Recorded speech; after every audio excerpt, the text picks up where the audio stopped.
ஒரு மனிதன் உத்தமமாய் ஆண்டவரை பின்பற்றுவான், ஆனால் இந்த பூமியில அவன் தலை நிமிரும். ஆமேன் சொல்லுங்க.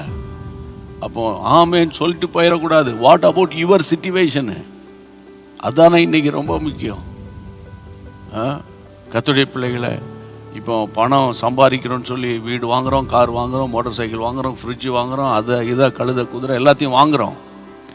திடீர்னு வேலை போயிட்டுன்னு வைங்களேன், என்ன கதியாகும்? ஒரு மாதத்துக்கு குறைஞ்சி ஒரு 50,000 ரூபாய் கடன்காரனுக்கே போக வேண்டிய சிச்சுவேஷனில் பணம் வரலன்னா என்ன நிலைமைக்கு ஆளாகும்? அப்போது கர்த்தருடைய பிள்ளைகளை, கர்த்தரை சார்ந்து முழு இருதயத்தோடு நம்ம சார்ந்து கொள்றதுக்கு பேர் தான் உத்தமமான ஒரு வாழ்க்கை. உத்தமமான ஒரு வாழ்க்கை. கைகளை வைத்து ஆண்டவரை ஸ்தோத்திரம் பண்ணுங்க. சில பேருக்கு ஆரம்ப காலத்தில் உத்தமமாக வாழ்ந்திருப்பாங்க, போக போக மழுங்கி போயிடும். கத்தி கூட போக போக மழுங்கிடும். அப்போ போட்டு ரொம்ப ஸ்ட்ரெயின் பண்ண வேண்டியதாக இருக்கும்.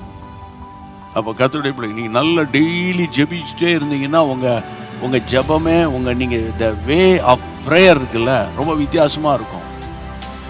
டெய்லி டெய்லி டெய்லி அந்த கத்தி ஷார்ப்பாக இருந்தா, மழுங்கி போன கத்தி அப்பா அப்பா வா வா அப்பா அப்படின்னு போராடிக்கிட்டு இருப்பாங்க.